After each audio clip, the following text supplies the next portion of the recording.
بسم الله الرحمن الرحيم. السلام عليكم ورحمة الله وبركاته. ازيكم يا حبايبي؟ عاملين ايه؟ صباح الفل عليكم. بصوا يا حبايبي، فراخنا اهيت يا حبايبي. النهارده اول يوم ليهم في ال25 يوم. يعني يا دوبك قفلوا معايا ال24. هنوزن ان شاء الله بكره عمر 25 يا حبايبي، عشان نشوف برضو الوزن وصل معانا لفين. هي الفراخ بسم الله ما شاء الله حلوه جميله، بتحلو يوم عن يوم. طيب، كانت جاتلي بس اسئله هرد عليها الاول. اول سؤال يا حبايبي اللي هو انتفاخ الحويصله. انتفاخ الحويصله ده بالنسبه للفراخ البيضه، هنعالج ازاي على طول لما نلاقي عندنا الفرخه عندها انتفاخ في الحويصله؟ اول حاجه، انت عارفه اللي هو الفوار اللي هو الراني ده، اللي هو بتاع الحموضه ده، هتجيبي كيس وهتقومي مفضياه على رتل ميه وهتحطوا لهم يشربوا منه. الفوار ده هيخلي الانتفاخ الحويصله عندهم تهدى شويه. طيب، والحل برضو الحلو قوي الخل التفاح يا حبايبي. خل تفاح، هتجيبي ازازه خل تفاح تخليها عندك كده اساسي. هتحطي منها معلقه كبيره على اللتر الميه. الخل التفاح ممتاز يا حبايبي، خل التفاح ممتاز في عمليه انتفاخ الحويصله بالنسبه للفراخ البيضه. ايه كمان ان احنا ممكن نعمله اللي هو التوم والليمون. التوم والليمون، اضربي توم وليمون وقومي حطاه لهم برضو كده في السقايه يشربوا منه. يبقى عندك 3 حلول اهوت. يا تجيبي راني يا اما تحطي خل تفاح، يا اما ان انتي التوم والليمون وتحطيه في السقايه. طيب، ده كده الحلول البيطريه بالنسبه لك. بالراحه بقى ان انتي تبداي تطلعي الهواء من الحويصله عندهم. واحده واحده كده بالراحه تتكي تحاولي ان انتي تطلعي الهواء منهم. طيب، ده كان اول سؤال. تاني سؤال كان جالي، انت بتنضفي الارض ازاي؟ بصوا، انا اللي عارف انا ما بنضفش الارض. بس انا بعمل ايه؟ انا كل اللي انا بعمله، يعني مثلا انا فرشه اهوت، انا فرشه عشان فرشه شوله، وانا قلت لكم قبل كده انا بعمل ايه يا حبايبي. بسم الله. انا بصوا كل اللي انا مثلا باجي اعمله، بقوم يعني رافعه الشوال كده، تمام. بشيل الشوال، الحته اللي هي عندي اللي مش نظيفه، بشيل منها الشوال وبنضف الجزء ده. يعني شايفين الجزء ده مثلا ما هوش نظيف، هشيل انا الشوال ده وانضف الجزء ده، وابدا احط شوال من اول وجديد كده، واحط شويه تبن شويه قش. عشان برضو كان في سؤال، واحده حبيبتي بتقول انا مش فرشه حاجه للطيور سايباهم على الارض. بص، انا هقول لك حاجه، حته الارض ديت بس للطيور ممكن تعمل كساح معاكي، ممكن تجيب اسهال، ممكن تجيب برد. خدي بالك بقى عشان الجو بدأ يبرد. الجو فعلا بدأ ان هو يبقى برد اليومين دول. فانت كل اللي انت تعمليه ان انت تظبطي الدنيا عندك، ما تفتحيش شبابيك. يعني الجو النهارده برد، بفكر ان انا افضل سكه على الفراخ. يعني انا حاسه ان في هوا النهارده اهوت. شايفين الكيسه بتضرب في الشباك ازاي؟ لو انتوا سامعين الصوت فمش هينفع اهو. سامعين يا حبايبي؟ فمش هينفع ان انا برضو اسيب الباب ده كده مفتوح.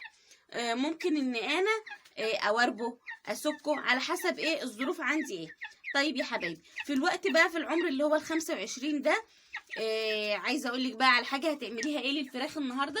هتقطعي البصل والثوم مع الاكل اساسي كده معاكي. الميه هتحطي فيها مضاد السموم. دايما بفكرك بمضاد السموم، بس علشان ما تبصيش تلاقي الفرخه معاكي فيها ميه صفرة، الفرخه معاكي ماتت فجاه، الكلام من ده. كل مرحله في عمر الفراخ بتبقى فتره تحول بالنسبه لهم.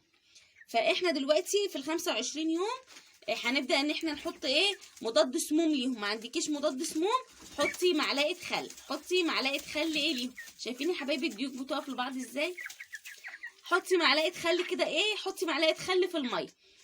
طيب، انا حبيت ان انا اصور معاكم النهارده علشان بس انا مش عامله حاجه جديده ولا حاجه، بس عشان بس الناس اللي متابعه معايا، وعلشان ان انتوا تشوفوا برضو حجم الفراخ ازاي بيتغير. هنوزن ان شاء الله بكره باذن الله مع بعض. خلي بالك الجو بدأ يهوي، سكي على طيورك. ما تفتحيش بقى جامد كده. كان جالي سؤال، مشغله مروحه للطيور الجو اتعدل، ما ملوش لازمه المروحه دي ملهاش لازمه في الجو اللي احنا فيه ده. حاولي بس ان انت تظبطي الدنيا عندك والدنيا هتتظبط معاكي. يبقى احنا النهارده في العمر ال25 عملنا حطينا خل في الميه، قطعنا بصل وتوم، ظبطنا دنيتنا، الفراخ زي الفل اهيت معانا يا حبايبي. اي وصفه يا حبايبي بعملها ما ينفعش ان الفراخ يكون عندها اسهال ونجربها. لازم جال الطيور اسهال، حاولي ان انت الاول تشيلي موضوع الاسهال ده من عندهم خالص، وبعد كده ابدأي اعملي الخلطه عشان ان انت تحسي ان الخلطه عامله معاهم مفعول. تمام. دايما بوصيكم يعني طيب بصوا يا حبايبي، دي بقى كانت حلقه النهارده. تعالوا كده اوريكم بالمره الفراخ الجميزي هعمل معاهم ايه، وهل الاسهال راح من عندهم ولا لا. حبيت ادخل الفيديوهين مع بعض عشان برضو اللي متابع معايا يبقى احنا النهارده ما عملناش اي حاجه جديده، كل اللي احنا عملناه بس خل كده ليهم. تعالوا بقى نخشوا كده نشوف الفراخ الجميزي معانا كمان. طيب بصوا يا حبايبي الفراخ الجميزي اهيت كمان. بالمره كده حبيت ان انا برضو اوريها لكم، بحيث ان انتوا برضو الجو بدأ يبرد تشوفوا انتوا هتعملوا ايه. انا طبعا كنت بقول لكم انا بسيب الدنيا دي كلها مكشوفه، بدأت اغطي الجزء اللي هناك ده، شايفينه يا حبايبي اهو، غطيته مش بفتح عليهم بقى كده. الجو بدأ يهوي، الجو فيه هوا. تمام. سد الشباك ده كده من بالليل اهو، علشان برضو ما يجيش عليهم مباشرة، لان هم في الاول وفي الاخر هم لسه صغيرين، فانا مش عايزاهم يتعبوا معايا.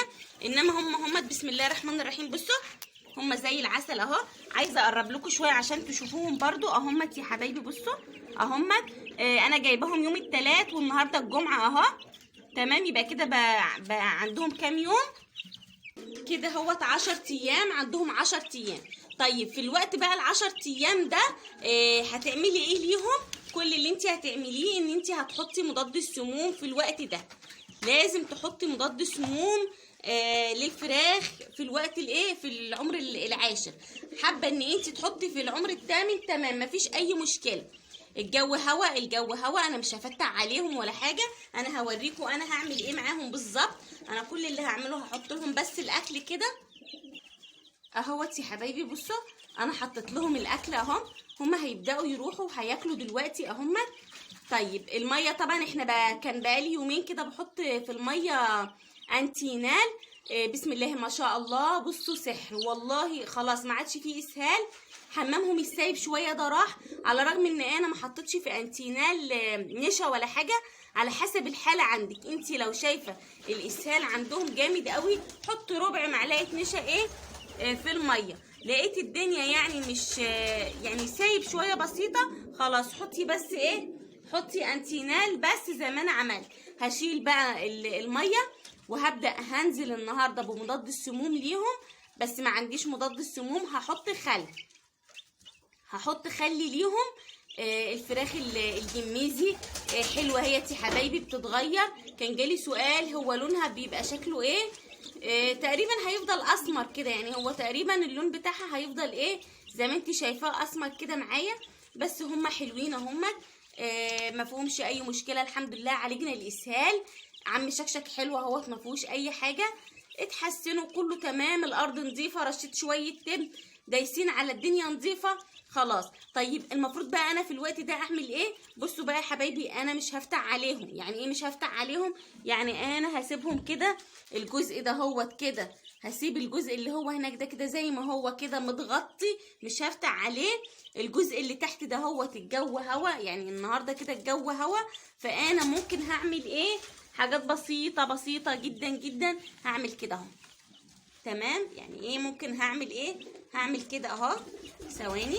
بصوا يا حبايبي هسيب الدنيا كده، يعني بصوا انا هسد شويه بالمسمار كده لحد هنا كده. تمام. ليه بعمل كده اهو؟ انا هعمل الوضع اللي انتوا شايفينه ده كده قدامكم. تمام. ليه بقى بعمل كده؟ لان الجو هوا وانا مش عايزاهم ياخدوا معايا برد.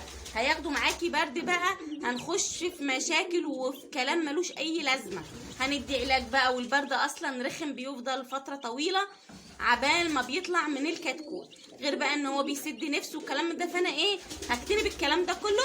هغطي عليهم نص غطا كده لان الجو هوا النهارده. دي كانت حلقه النهارده حبايبي، حبيت ان انا برضو اوريكم النهارده. يبقى احنا كل الفراخ البيضه والفراخ الجميزي حطينا خل. حبيت اصوره لكم واطمنكم عليهم واقول لكم هم زي العسل اهم، مفيش اي مشكله. الانتينال حلو قوي. هم يومين بس اللي انا حطيت منهم انتينال، وخلاص على كده تمام. هنزل بقى النهارده ايه بالخل. والسلام عليكم ورحمه الله وبركاته.